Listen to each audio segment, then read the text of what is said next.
So in my research of pyramids, man, I mean, first of all, there's thousands on the earth, if not more. And everywhere there's a pyramid, if you were to drive a straight line through that pyramid into the earth or whatever, supposedly on the other side, if earth is round, there's another pyramid right there. But we find that, right? And pyramids, all different angles and shapes have different effects. And it was blowing my mind that that was the case. And the first pyramid I ever built, the first Orgone pyramid I ever built for my buddy who gave me the money for all the resin and stuff to build these, we were testing it out, doing some ice freeze tests with the orgonite. And we froze some water underneath this pyramid, which is actually the dimension of the Bosnian pyramid, I believe. Yeah. And we froze, we put that on top of a cup of water and left it in the freezer for like 3 days, forgot about it. We came back into work. We're like, oh yeah, we forgot about the pyramid, went to grab it. This thing grew a perfect ball, like a dome out of the ice, like Wow. right in the center, right under that pyramid. It was perfectly symmetrical. It was beautiful. It had a fluorite crystal point in the center. And the way I wound it, it's a very basic pyramid, but it was beautiful what I saw from within the ice. What happened to the ice? I was like, this, you can't make this up.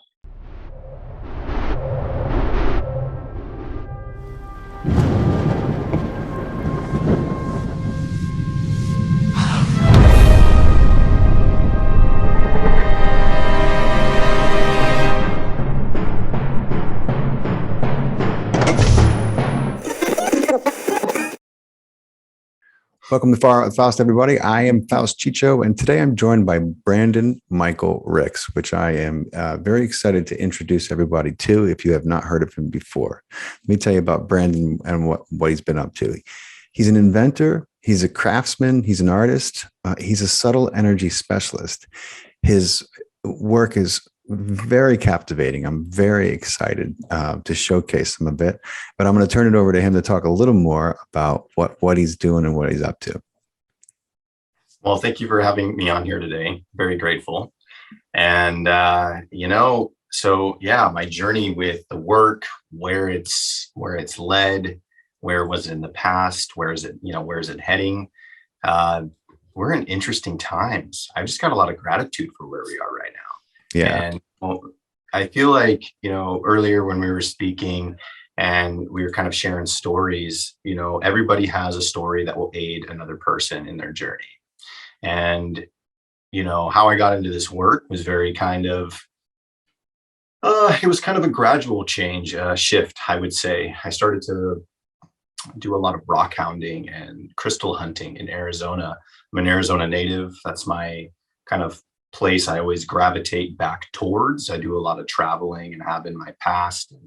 And in that process of kind of rock hounding, I gained like a big love for minerals. And for a few years during this process, I would call it my Kundalini awakening phase, where I had my consciousness completely shifted and opened up in a really beautiful way. And this was prior to 2012. It was 2010 going into 2011-ish.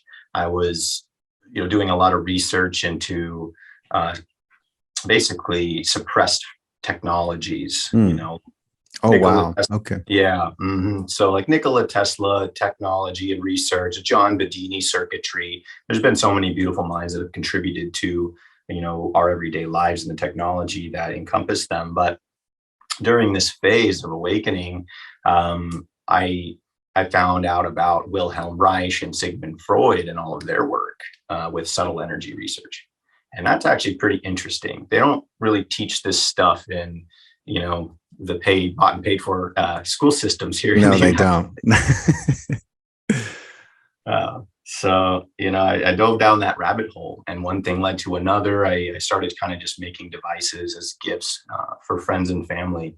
I realized I could help by making Orgone technology by chi devices. For those that aren't aware of what Orgone technology is, Orgone is basically a term that was deemed by Carl Wells, and Carl Wells trademarked orgonite later on, but Orgone energy was trademarked, or the term was deemed by Wilhelm Reich, and that was the term for life force energy. in a sense. And lots of cultures call it pretty much the same thing in a sense, or different variations of the same thing. Ki, chi, prana, they're all relating to life force energy. And we, being that everything is frequency and vibration and sound, light waves, the understanding behind how to cultivate, manipulate, and master those energy fields is really what it's all about. And I started, man, once you go down that rabbit hole of research, it's like never ending. It feels, I felt like I was just, I don't know, for a while there, I was, it was a really interesting experience. I feel like everybody's journey is like different with their consciousness shift. But during that time when I found out about Reich, I was like, I can help out, in the world with this. I felt such a calling to it. Like, this is what I'm meant to be doing. And I've always been really artistic. I love to paint, draw, and in high school and stuff growing up, and, hands-on activities, creation with my hands was always something I was really into. And so being able to create these devices to be able to offset the negativity out there and the hazards that we experience on the everyday life, I was all about that. And so, from what I've shared so far, do you have any oh, totally. So it's so, man, it's always a surface, like it's very clear to me on the surface, my interest and my desire to have, like, when I pursue a guest to come on my show, I always have like one set of ideas. And I'm not saying they're superficial, but they're very much, they're kind of what's on the page, so to speak. But there's almost always something, I would say 99% of the time, so much more there that surprises me once I start talking to this person.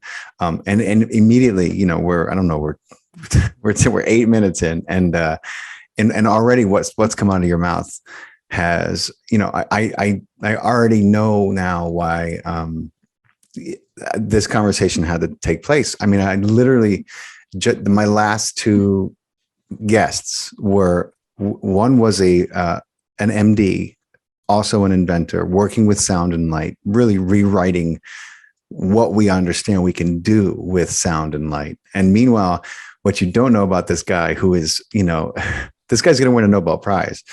He's working with the guy who won the Nobel for in vitro. And the therapy, what they're doing with light, and this laser they patented.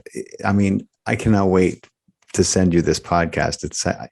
It's coming out next week. It's with Dr. Todd Obakayetz, and this dude is just, and then the last guest I had on, all we talked about was prana, was chi, was life force, was how that energy manifests itself, and also, how we kind of can get in the way of allowing that energy, and how through karma and through trauma and through all the different things that we're dealing with, we really do kind of get in our own way in allowing some of that and achieving our greatest potential in outcomes. But so it's like, it's such a delight when I hear you speaking. And I hit for you guys that don't know, we're going to, if you're watching and not listening, you can check out the screen. I'm going to show, you're just going to see a few of Brandon's, his craftsmanship is just,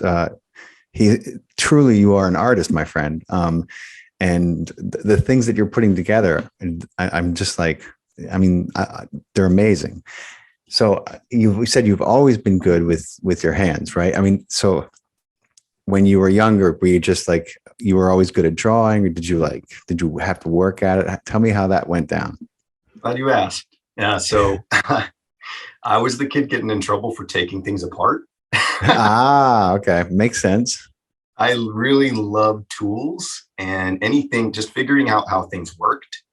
And I would take things apart, put them back together. And I learned a lot growing up. And yes, creating, drawing pictures. I really got into drawing and painting for a few years.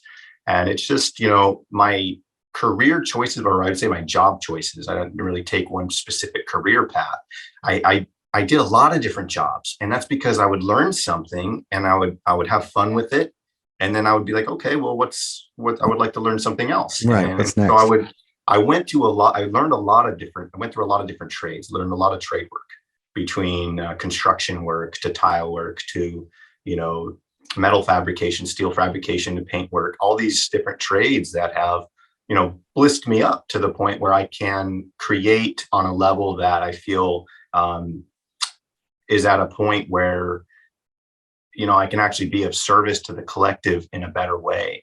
And it's taken, it's been an evolution as I've evolved as a human being and had to become, had a better understanding of how this technology works and how to implement it. Um, I've needed certain skills to be able to create and actually bring it to physical form. Yeah.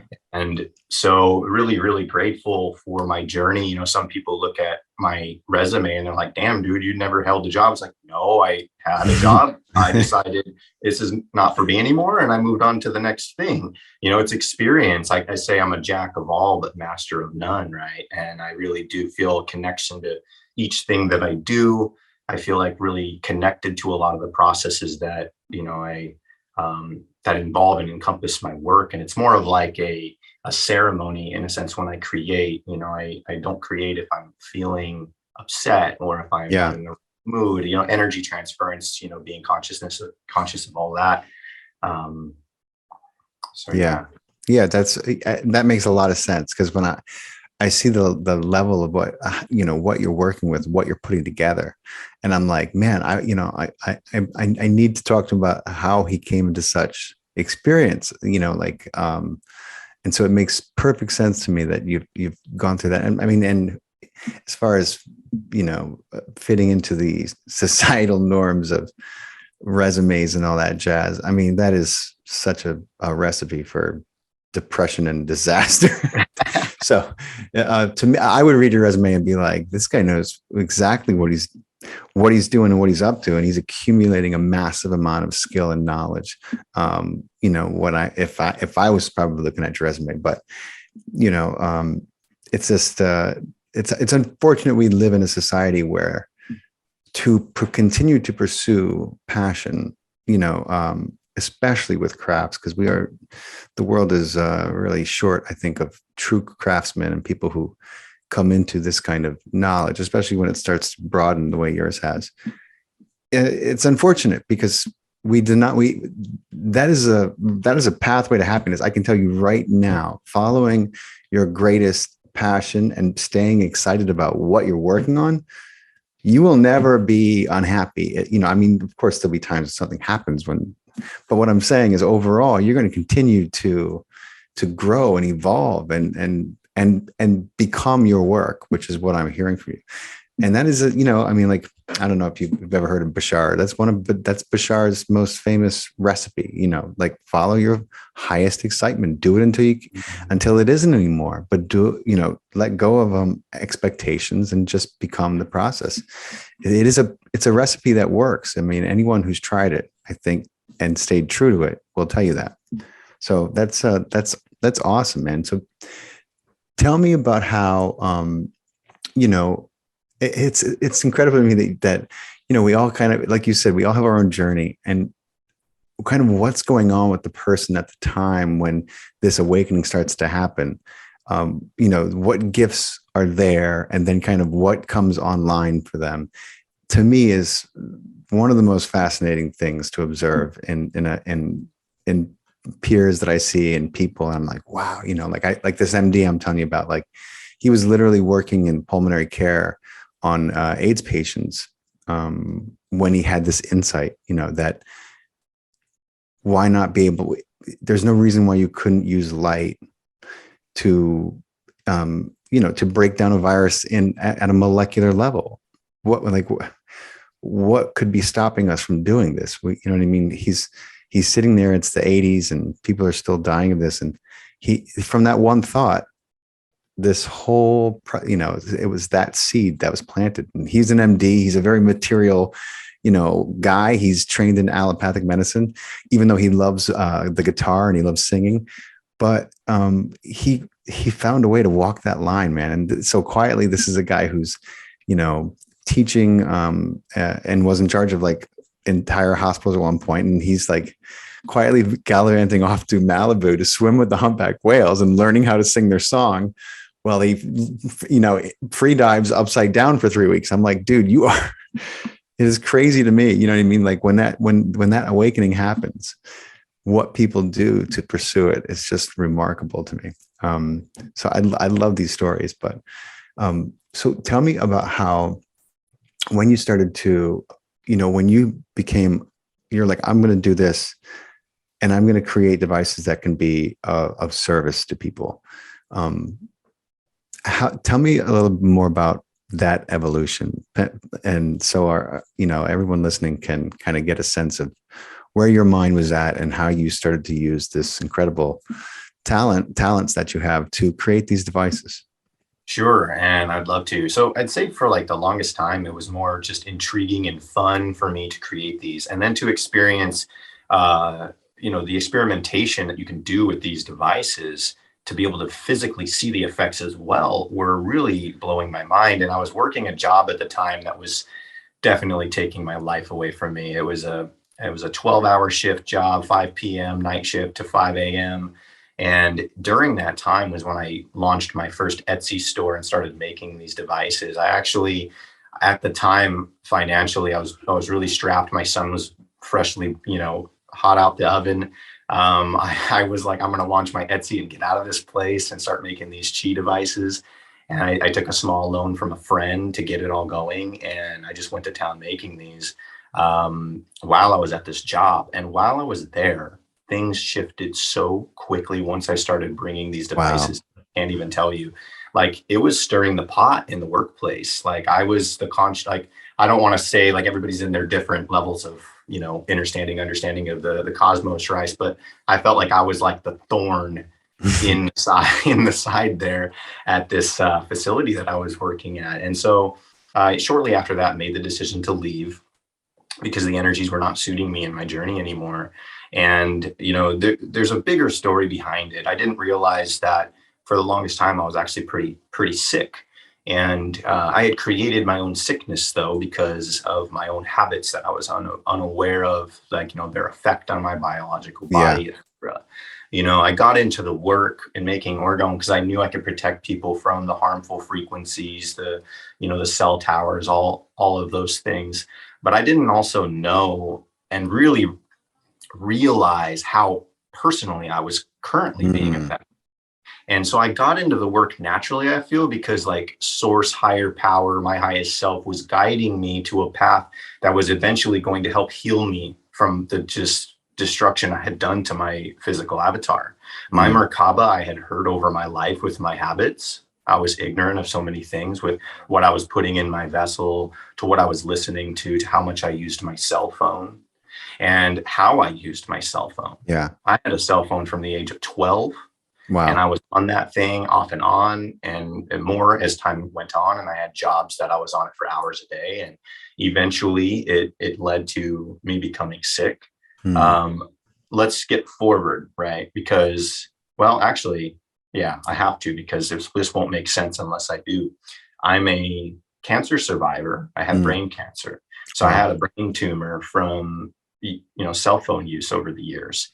But my lifestyle choices started to shift naturally. And I didn't even know I had cancer until, I found out about 3.5 years ago. Wow. 4 years ago, and 3.5 years now, I've been free and clear. And that's because the regiments of, exactly. The regiments that I chose to take in my path have basically slowly eradicated what was trying to build at the same time. So I'm really grateful for divine alignment, synchronistic meetings between my soul tribe, my family. I'm sure you can relate and would love to share more about that too. We're all connecting with each other right now. And this, dude, that's such music to my ears. People hear the word cancer and they think it's a death sentence, and it's not. It is only this crazy belief that we have had ingrained in us. Truly, you can realign with everything that is important to your body and to your soul, and the cancer will want nothing to do with you then. Like I've seen it over and over and over again. And you're yet another perfect example of someone who walked their path, and who ended up a person without this word, and it's just a word. I mean, it has so much charge to it in our society, but it is just a word at its core. So, man, it warms my heart to be talking to you right now, and to hear that even though 3.5 years ago, you were told that all you did was get more centered on your path and continue to walk it. And here you are talking to me free and clear. It's awesome. Yeah, brother. Thank you. I was, medicines that were given to me, medicines that have been offered to me in exchange for my work, have been the reasons why I'm as healthy and back to where I should be. And I'm so very grateful for that, and it's, but this technology has been a huge gift and blessing in my journey, that now not only am I protecting myself from that ever happening again, but I can now offer this to others, and in so many different ways. Mm-hmm. This technology is being used basically on the surface level, and we're starting to expand in various avenues with it. And the med technology industry is really going to be utilizing it. Essentially, like you said earlier, we're remembering how to use what we've already used in the past, and that's going to be our future again. And so some of the things how I create some of these, if anybody has been wondering, has been through meditation work. A lot of meditation work, to be real. I sit a lot every day, at least 20-30 minutes in meditation at least, and I pray, man, and I sit there, and I sometimes I receive, and there's been times where it's really been incredible. Like I get sometimes images, but that's beautiful, man. That's what prayer is and always has been. This, not that it can't be the other thing. If you want to pray like that, I mean, I should say like that. I'm referring to the Catholic way I was taught to pray growing up. Oh man, which is just a crazy way to teach people to talk to this higher power, and the fact that this higher power is separate, and you got to ask, and it's so confusing. It's no wonder most people at church don't look happy. You know what I mean? I mean, some churches, but so that's beautiful, man. And so you've answered another, what probably would have been another one of my questions about, your daily practice, because I just think it's so important. I tell my son all the time, I'm like, listen, if you don't let the pond settle, you'll never see what's at the bottom of it, man. And, and he just turned 11. He's got, he struggles to remain still. He's got a lot of energy. His awareness is huge, and so you're talking to him, and meanwhile, his little mind it's everywhere, right? He's so empathic and so sensitive. But I'm like trying to teach him about the power of stillness, and he's young, but he's learning, he's trying. It's just, it's so powerful. This stillness and the quiet, what can come of it? A lot of people don't have anything that resembles that in their life. So I'm just encouraging everyone, who's listening. Most people who are listening probably do have a practice, but some people are always teetering. They're like, I'll get back to it then. I'm like, get back to it now. There's only now. But anyway, that was my rant. Hopefully it'll be my last one today, but I doubt it. I can't make any promises. Good. So like I saw a video of you so I keep coming back to this. What keeps being brought to my attention everywhere I turn is the pyramid, right? It seems like every book I pick up, every time Gaia I recommends a show, and I just press click without even being able to read the little fine print, it's a show about the pyramids or about geometry, and there's just something. And now you've mentioned Merkaba, and my brother sent me a picture. My twin brother has taken the spiritual turn about a year ago, and And so, I obviously I have some geometrical tattoos, but he just got this crazy. He just got a flower of life on his arm. All his tattoos are just, I don't know, they're a hodgepodge of different things. But now he's really getting into. He's been diving down the rabbit hole over and over, and he's got into meditation now. And I had him read Trimbalo Melchizedek's The Ancient Secret of the Flower of Life, those 2 books. And now he's into the geometry, and he sent me all these.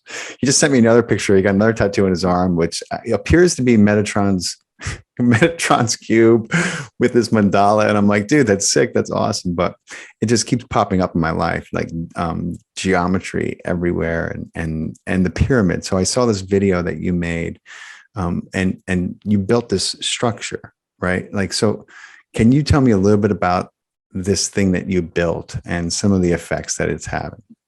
Sure. So my work, I eventually, I got to a point where I wanted to build a larger scale device that people could sit inside. And, I thought about it for many years. So about 6 years ago, I started thinking about building one of those.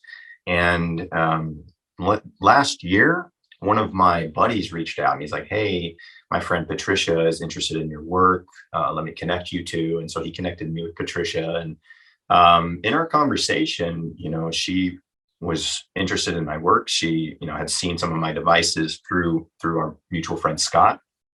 And I pitched the idea of the Tesseract life force energy chamber to her. And I drew up some designs and sent it to her. And, she was totally on board with the concept. And so, this device, basically, it combines 2 different sacred geometries together.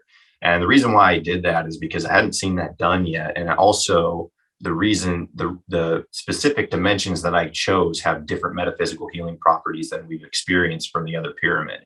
So what I did was I combined the Russian Nubian dimensions, which if you look at the history and research behind Russian pyramid shapes, the taller ones, it's incredible all the research done on those. And so I really wanted to implement that sacred geometry, and then connecting them to a CHOPS Giza dimensions, which is a magnetic field generating platform.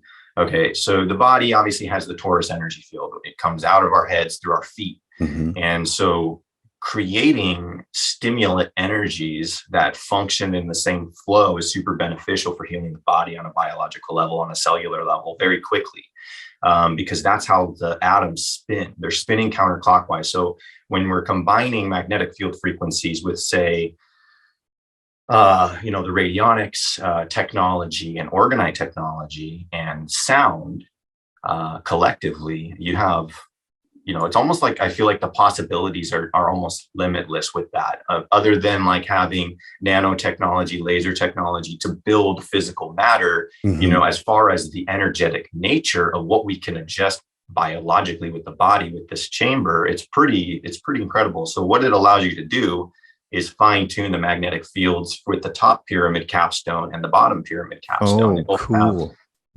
Wow. So they rodent coil technology and the rodent starship coil technology as well. And I built a variety of different coils, but they all have different magnetic funnel properties. And the starship coil is a really interesting coil.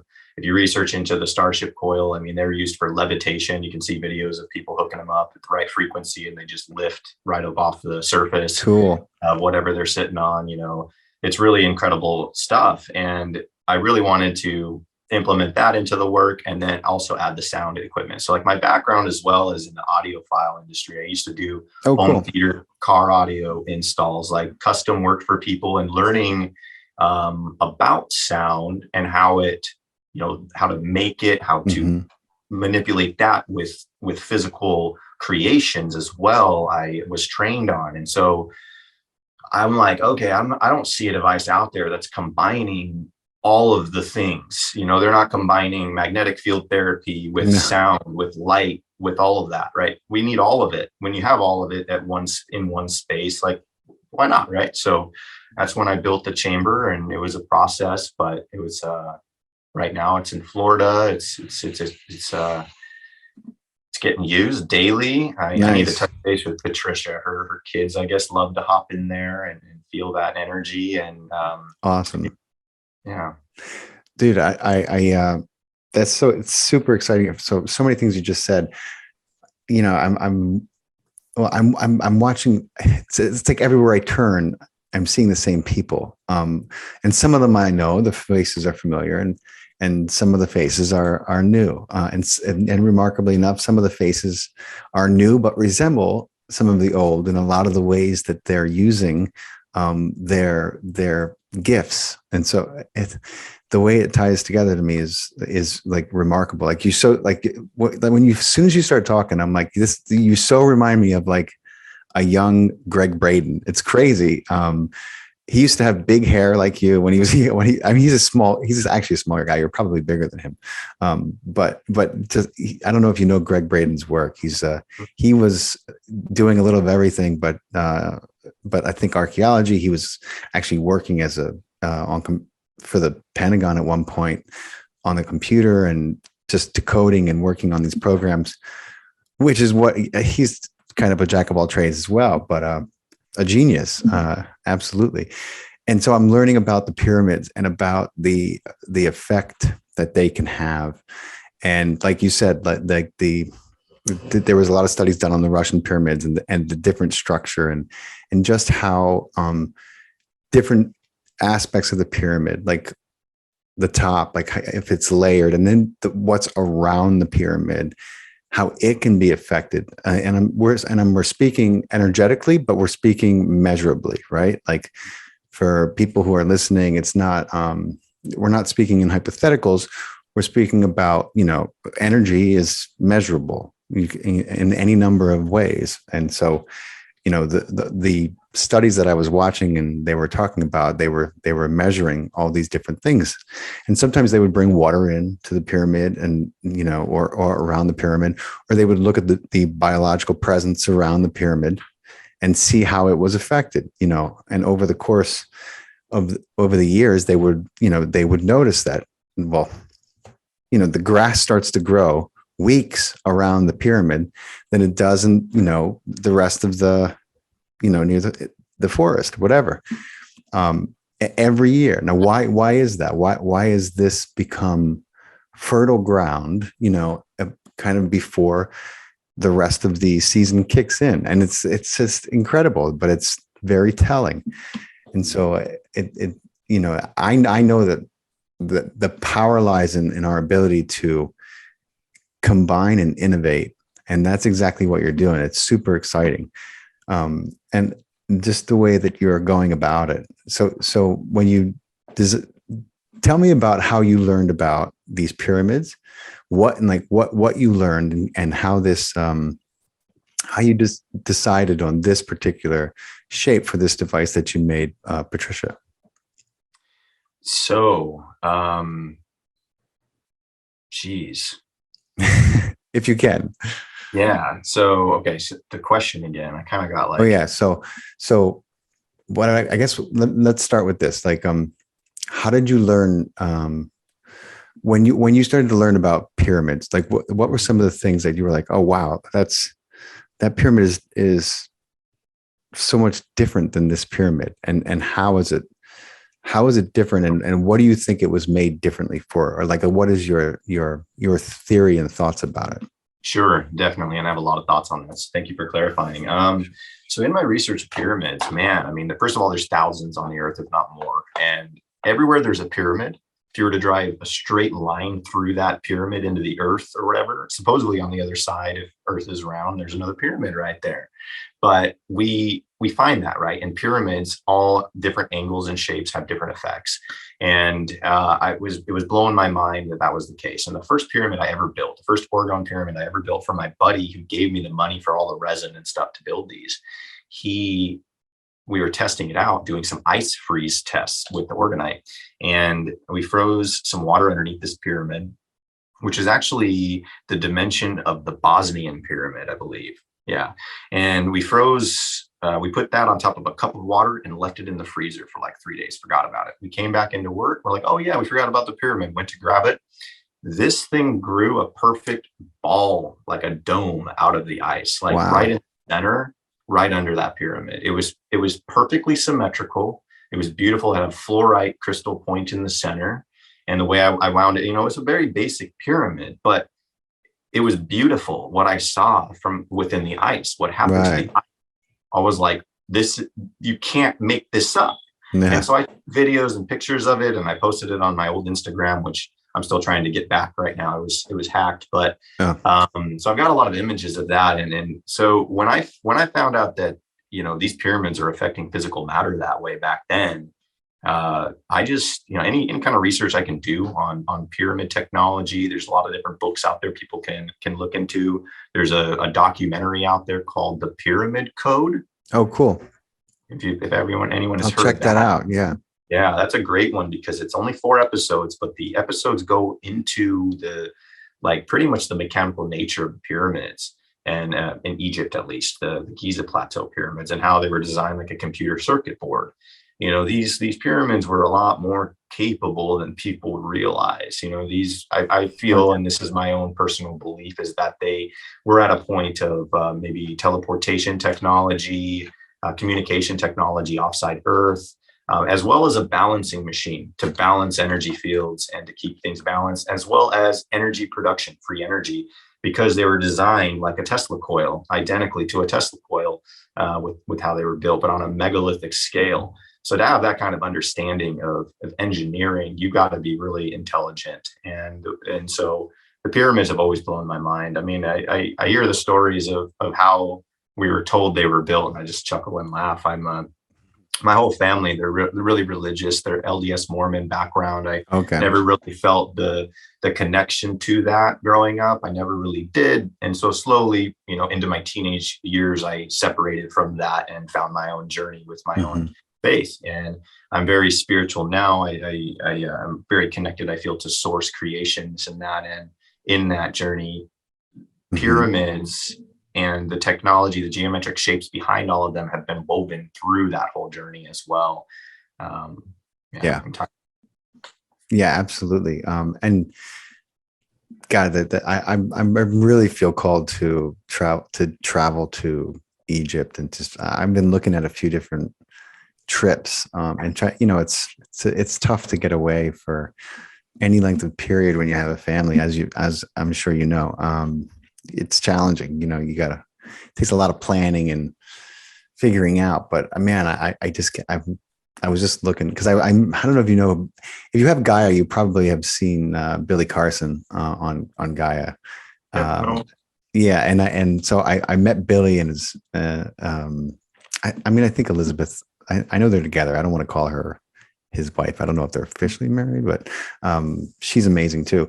But Billy takes these trips to Egypt, and I was talking to him, and I was like, man, should I go to Egypt with Billy Carson? How crazy would that be? Like the knowledge that he's dropping, because he's like obsessed with all of that. He's got a book that he wrote on the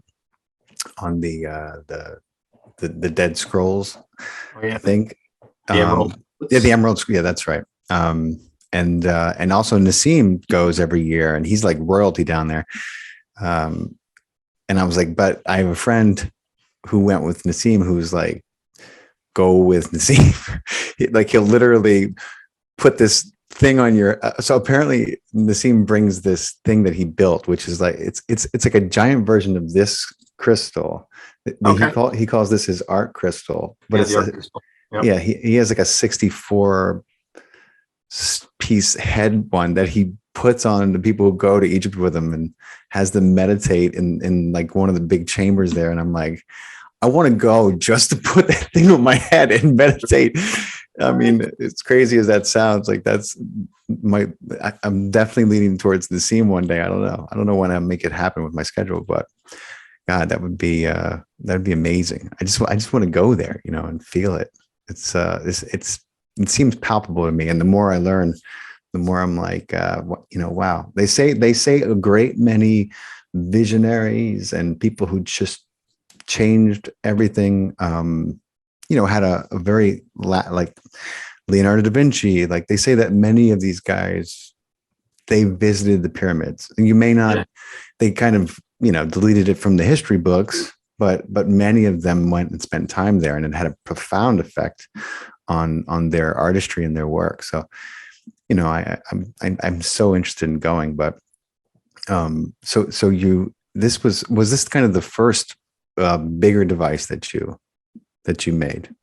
I've actually been making pyramids with legs for about 4 years, but I've Okay. never made a chamber that was combining two different sacred geometries together and suspending it to where you could sit inside of that structure. So this was,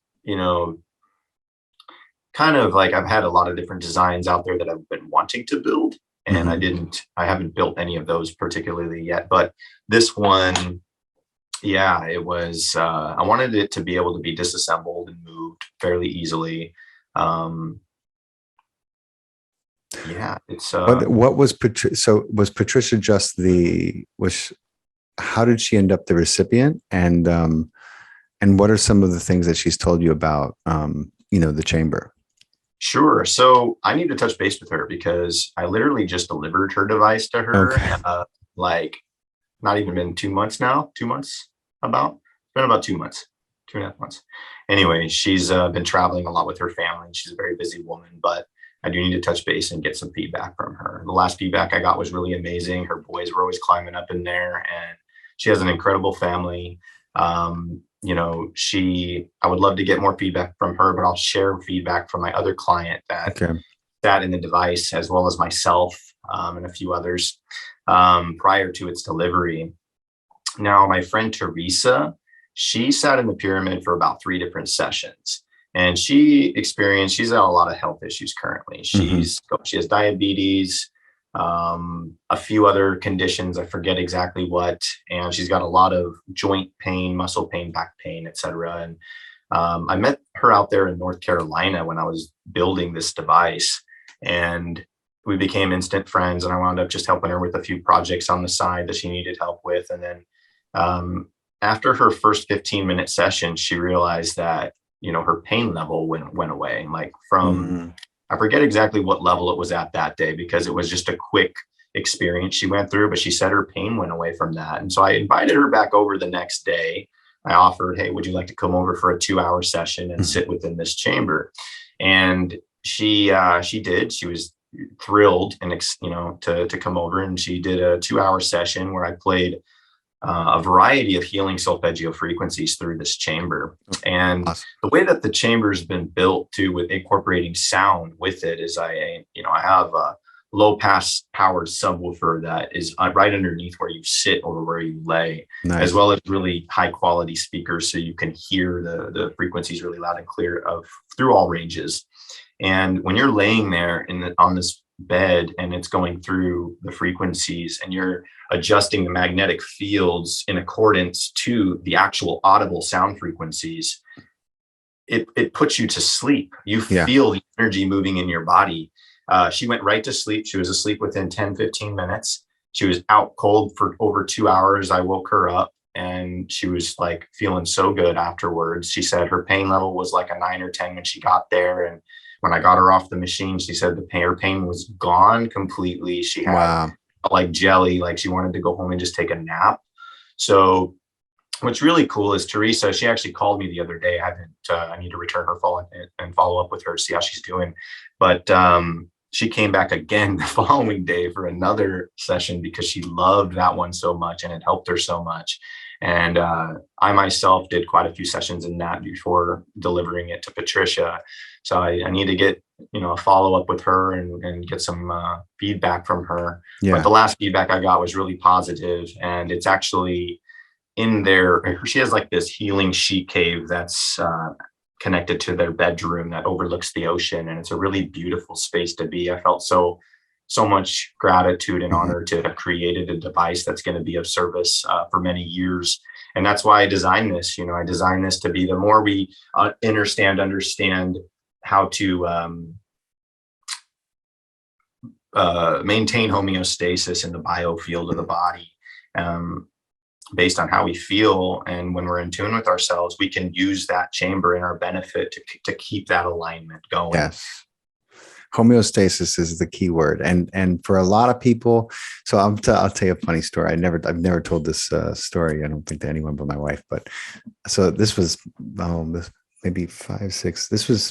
It was a little while. I think it was 2017, and so I was my Dr. Joe Dispenza retreat, and back then he was we would get to the point. We got to the point in the retreat where he was teaching people how to use their energy to heal another person. How to open your heart, and how if you can begin to sense the energy between your hands, between your palms, then you begin to you can open them slowly, and you can start to feel that energy come out. And if you're just opening your heart, and you're allowing this colossal tsunami of source energy that is always there for you in, with love, you can move that as a beautiful,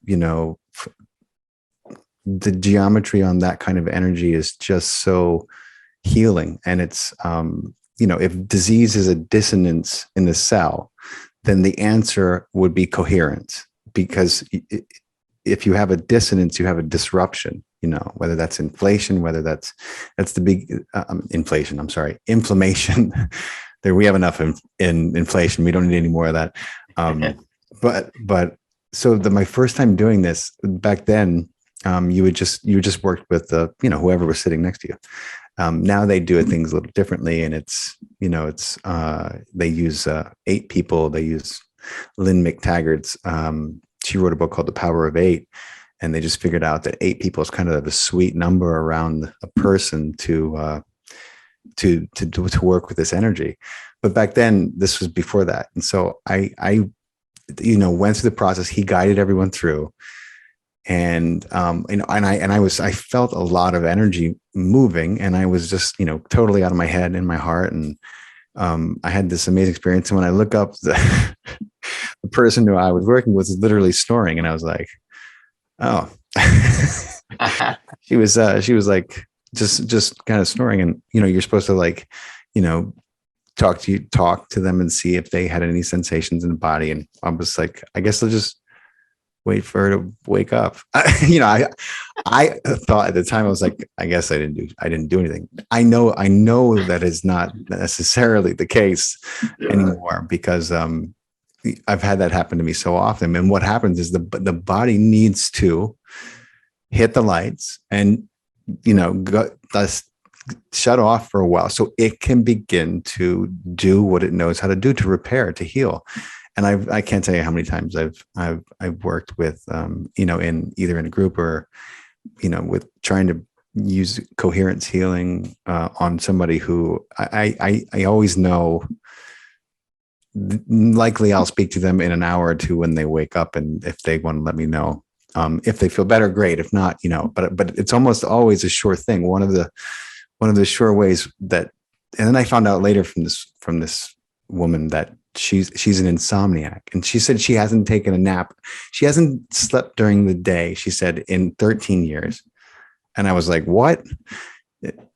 I was in shock when she told me that. I will never forget it. I was like, I just thought you were tired and bored, and, and the music was really soothing. Yeah. So I was like, holy shit, maybe I didn't, back then I was just kind of figuring things out. I was like, maybe I did do something right. But it's amazing that she got in to your chamber and was out. Man, the body can do so much rest and repair, and when someone truly falls asleep. Oh yeah, it's amazing. And thank you so much for sharing that. I love that story, because you did it, man. You were just pushing your healing chi out, giving her what she needed. That is reciprocated. Your energy field is influencing her energy field. Mm-hmm. And that can bring homeostasis. Like when you walk, everyone has heard this, when you walk into a room, and it's hostile, it can be felt. The same thing when you're in the right heart space, and you're aligned, and you're in your alignment, and you can push that out to others. They feel that. And oh my God, yeah. And the ripple effect. And I love that you brought up Dispenza, because he's changed my life about about 7.5 years ago is when I found his work. And I watched one video clip, and I'm like, that's what I've been feeling. This is what I've Yeah. needed. This guy understands. He's connecting the science behind the truth of what we're all capable of, and backing it up. And it was so beautiful to me. So to hear your story and to hear that you've went on one of his workshops and stuff, it really warms my heart.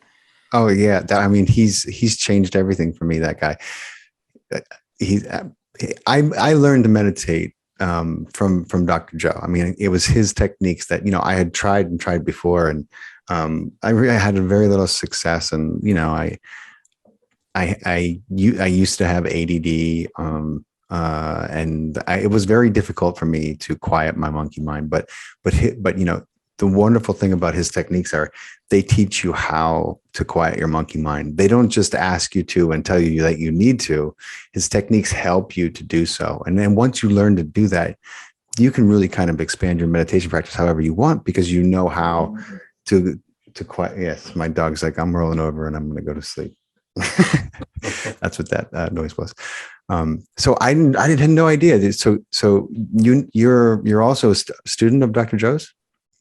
I've never been on one of his workshops. Right, but well, actually I have, but yes, in a sense, totally. I've definitely learned so much from him. And I was sent one of his, I guess it was one of his retreat conferences was sent to me as a gift. From cool. Cool. So I've got to watch a lot of his work. Yeah. So you know his work. Awesome. Totally. That's another connection that we have for sure. Yeah.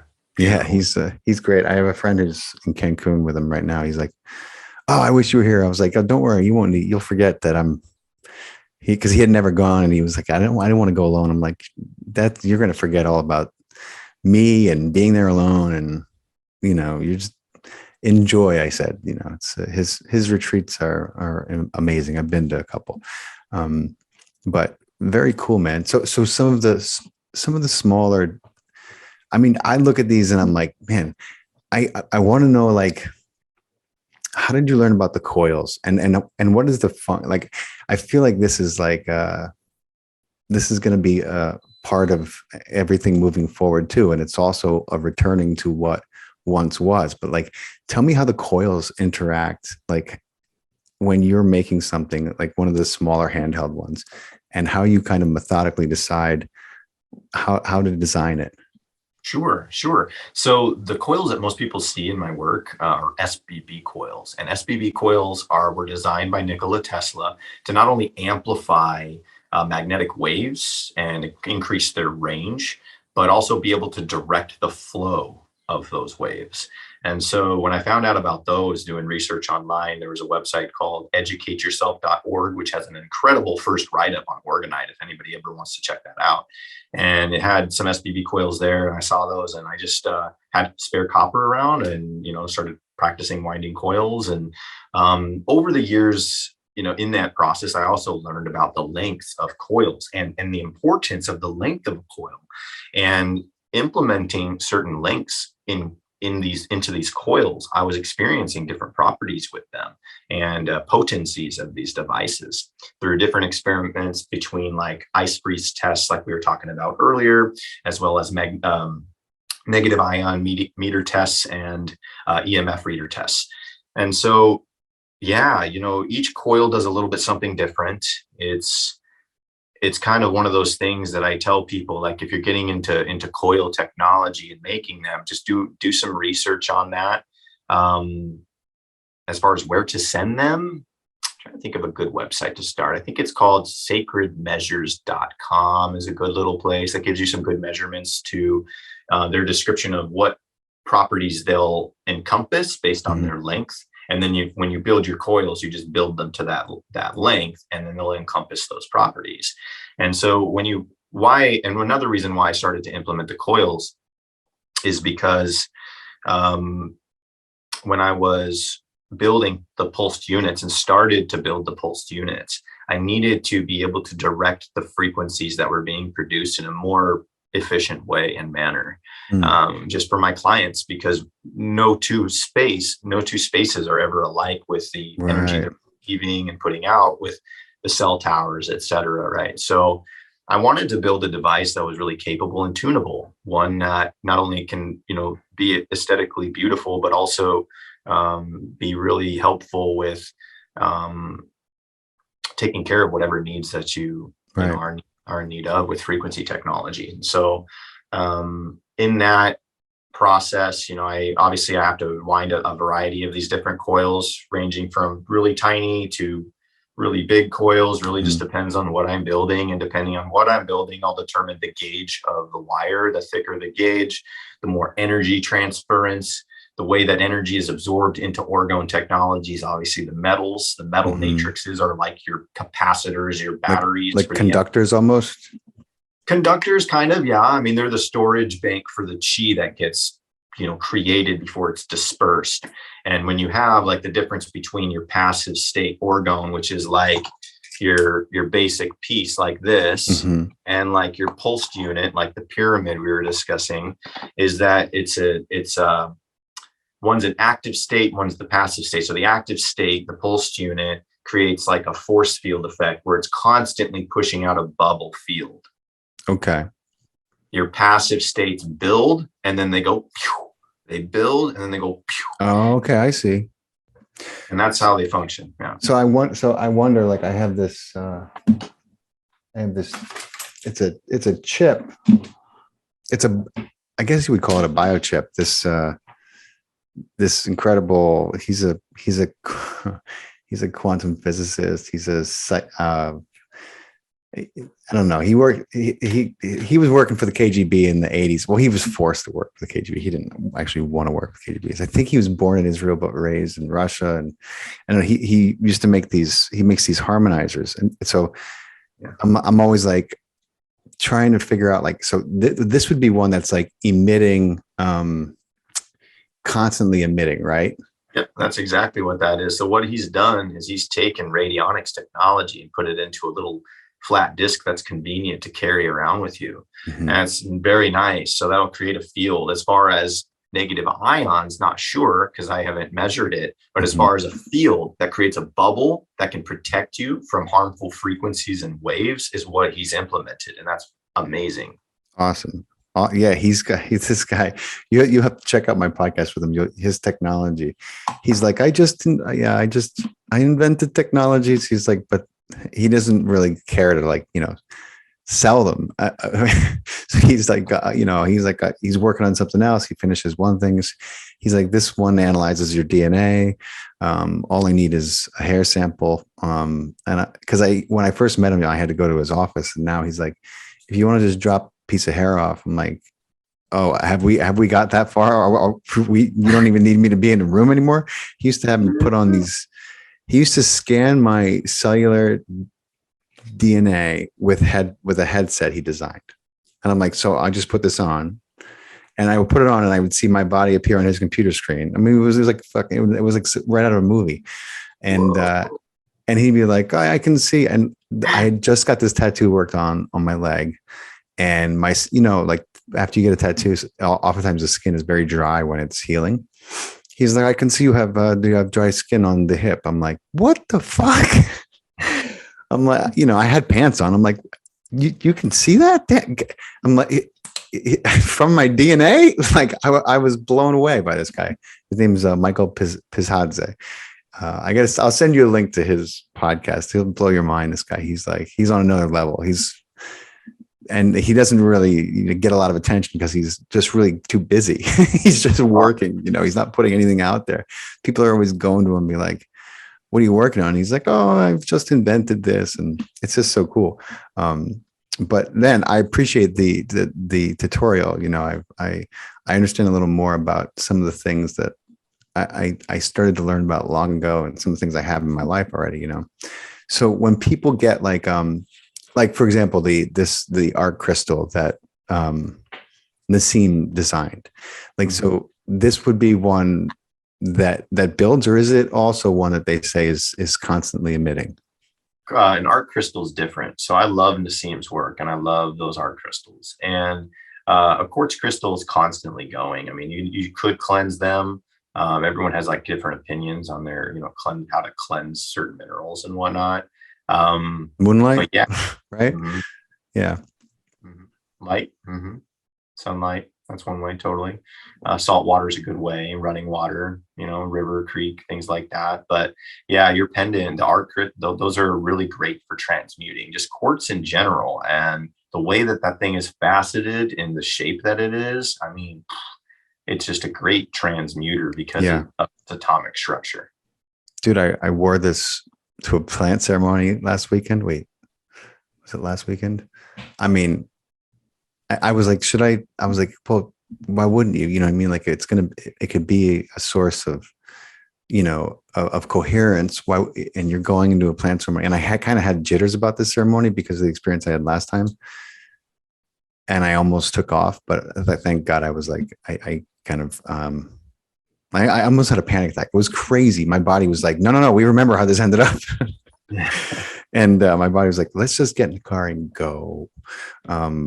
But I decided to stay, and I wore this for it. And it was remarkable. I'm not saying that it was remarkable because of this, but I had my hand on my heart a lot of the ceremony, and I could almost feel this.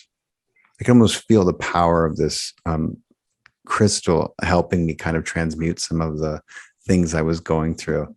It was palpable. So it makes perfect sense that you've stated it like that. I love it. I love all that stuff. It's phenomenal to me.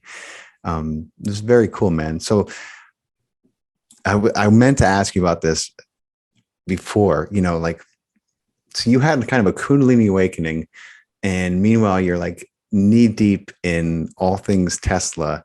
So tell me how that, like, I always like to ask how, because everybody has a different experience, a different awakening, and it can happen in a lot of ways. I know that Kundalini refers to a very specific experience, but again, that experience can differ with each person. And I'm wondering if yours, if it's not too personal, if you want to share a little bit about it.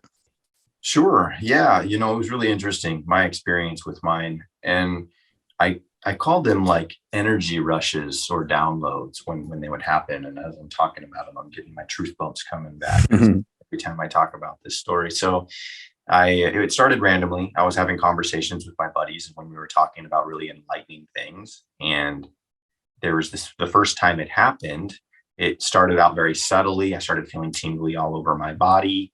It was very powerful. It came very strong in through like the top, through my crown, and then pretty much incapacitated me for about 30 seconds to a minute while I was going through whatever was happening to me. And I just started to cry, like release happiness. It was happy tears. It was like not sorrow or grief or anything, but it was like joy and it was random. And this started to happen more frequently. This is before my son was born, leading into, I'd say it stopped when he was about 1.5 years old. So it became progressive. And what happened was, when I was working at this factory, it was a dangerous job. I was around heavy machinery, and it was happening when I was in the middle of working. I would be walking, carrying heavy stuff, and this would come in, and I started to become really sensitive to the precursors, like, right. Oh no, it's happening. And like one time I was carrying some heavy buckets like across the floor, and about 60 pounds I'm moving, and then it starts to happen, and I had to drop everything and just hit the floor. Yeah. And tears, happiness. But you could imagine, if that's never happened to you in your life, and you've never experienced anything like that, it can be kind of frightening. And I wasn't sure what the hell was going on with me. Right. I was like, who do I even turn to at this time in my journey? I didn't really have any like spiritual friends that were like on the path to a healing journey, I would say. And so I hopped on the internet, literally. I Googled that shit. As funny as that is, I'm like, I'm having weird energy downloads. And like, what is this? I can't, tingling on my, anyway, I stumbled upon Kundalini awakenings and indigo children, and that just resonated with my whole heart and my soul with what was going on. And I experienced a lot of like back pain. I was incapacitated for like 3 days during one portion of it. That's the other side of it that people who are longing for the for this experience they don't understand that it doesn't, sometimes it can come with a lot of uncomfortable and even pain, symptoms and kind of side effects. So yeah, it doesn't surprise me to hear you say that. So you were in a lot of pain for about 3 days, right? Yeah, it was an interesting one, and that was, I think, right around the time that it had started to stop. It was like I feel the climax of the release of everything to kind of unlock, and it was shortly after that I was out of that building. It was really kind of an interesting experience, and I'll still occasionally get these downloads. They're more subtle now, but I feel more of a constant connected now. It's a constant flow now, more than just a big release. And now I'm feeling good all the time. And back then, so people know, at this age, I was 24. My body was falling apart. I felt like I was 50. I had major arthritis issues, back issues, things like that, and I didn't really understand it. And so I'm really grateful for this awakening, because it was at that time that I really started to take care of myself better, my Merkaba, my physical avatar. And in that, you were getting what you needed to get on your path, man. What you were going to need to heal. So thank God that you stayed tuned into it, and you didn't get on prescription medication for it, or see it. Thank God that you trusted what was happening, and then trusted your instincts that led you to your path, because I think it all saved your life. Yeah, it did. Yeah. It's beautiful. It's amazing. It's funny, because I'm in, I had similar experience as far as where I'm at now with the Kundalini, and like it's incredible. But I tell people, I'm like, it's not something that you want to be in all the time. It's too intense. Do you understand? It's like, it would be like equivalent to, eventually, like when someone starts tickling you, it's a lot of fun and it's great. But eventually you want to kick that person in the face and get them the fuck off you and to stop kicking you, because it starts to drive you. It's exhausting. You know what I mean? Like, it's that kind of, constant stimulation, and it's too much for anybody. So I'm like, be careful what you wish for. You don't want to be stuck in that. You wouldn't be able to function. It's so intense when it's really turned on. But similar to you, I always feel it. It's always in the back. And sometimes, if I'm in meditation or in a planned ceremony, or I'm doing something very specific, then I become much more aware of it in my body. And but yeah, that's. And dude, I was all over the place. I don't want to say I was chasing it, but I was really I was just chasing opening up all these energy centers, all these chakras. That was really my intention, and I was doing whatever I thought because I knew that was going to be key for me to kind of transmuting a lot of the trauma that I had from my childhood and this life, and God knows how many others, was clearing out these bottom energy centers where trauma loves to stay stored, and lower Dantian. Yeah. And in order to kind of connect the upper ones, and really, you really kind of gotta have to clear the lower ones. And to do that, sometimes you got to go down. You got to go down. No pun intended, but you got to connect with this beautiful planet, this Mother Earth that we live on, and we are Earth's children, all of us, literally. So it's a beautiful healing process, man. And at the end of the road is usually a life of joy. I tell people, I'm like, why wouldn't you want to pursue it? The rest is just bullshit anyway. It's all material, the rest of it. Why not do what's important? I guess I'm a little biased with all this, but no, I'm with you. Yeah, man. So I would love to hear what you. I love this question. I love kind of bringing things to a close with my guests, and asking them what they would, if they could, give to. I talk a lot about programming on on my show, and we're all extensions of our parents in a lot of ways, or our guardians, and the programming we got from the ages of 0 to 7. That's just kind of the way that we're designed, and that's where the computer gets its design. We designed it based off ourselves and how we learn and how we operate. But I always love to ask, so if there was a mantra that you have come to know and embody, or a phrase, or just a few sentences, but that you could implant as code to humanity, that would kind of allow for a greater expression of ease and health and joy and understanding in this life and in this world we're living in, what would it be? Oh man, because there's so many out there that I use on the daily, it's a challenging one, but every day it's been gratitude, man.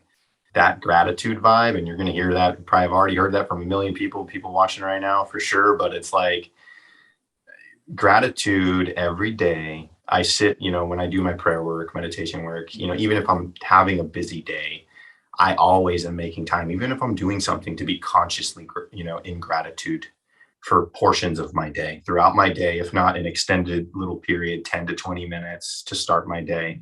And the mantras behind that, you can create your own, what feels right. Like I'm grateful for this. I'm grateful for this. I'm grateful for this. And I find that if you can get 10 minutes of gratitude in your day, of repeating grateful thoughts, the subconscious mind lifts you so quickly. It's unreal. It's the fastest way that I've found to elevate yourself, other than other channeled mantras that I use that I don't feel are necessary. But this one, just very different variations of gratitude mantra. That frequency, saying like I am grateful, I am grateful for this, grateful for that, super, super important.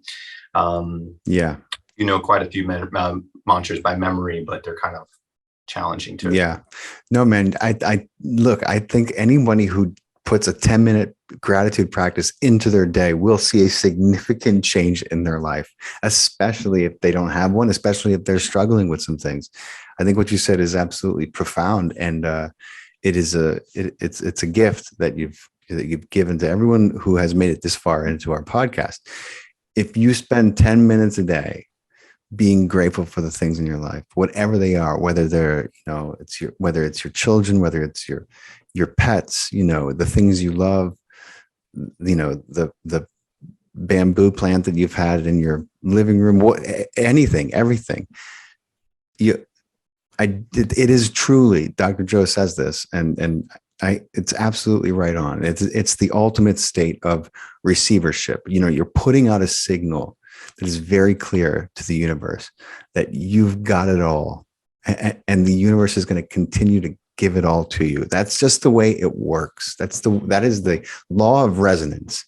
If you think it's woo-woo, then look into the physics of the law of resonance, because there is nothing in this life unaffected by it. And that's what you're doing when you have a gratitude practice. So what you said is perfect, Brandon. It's awesome. Yeah, Thank you. Thank you. Dude, I'm so glad that we had this conversation, and I'm so excited about everything you're doing. It's been awesome, dude. Thank you to May for, May's probably going to make it this far we'll find out when she does. Because May, when you hear this, you have to call me or Brandon or both and let us know what you thought of our podcast. It's been real, bro. I love what you're doing, man. Thank you. Keep up the great work, and I'm definitely going to be recommending it. And look, if you want to check out Brandon's work, he's got a website. It's www.alchemistartisan.org. So it's ALCHEM. Well, I'll just put it. Well, there'll be some people who are listening. ALCHEMISTARTISAN.org. You can find all these links in the description if you're on if you have your device handy and you want to check them out. We're going to make it easy for you to navigate into Brandon's work. Very cool, man. Oh, and also, everyone, this is my last broadcast from New York City. All right. Not that we're broadcasting live, but this is my last recording here in New York City. So the next time you see me, I will be in my new location in Georgia, in a house, not an apartment. So I'm excited about that. I'm honored Brandon was my guest for this finale here in this chapter, this season of my life. And yeah, man, always question the answers, everybody. Thanks for tuning in and staying tuned in. And Brandon, you're the man. You're the man too, brother. Great to be on here. Thanks, pal. You take care. My best to you. And I'll be in touch with you when we're going to get this premiere going. Sounds great, brother. Okay, bro. Thank you so much. Hey, bro. Thank you.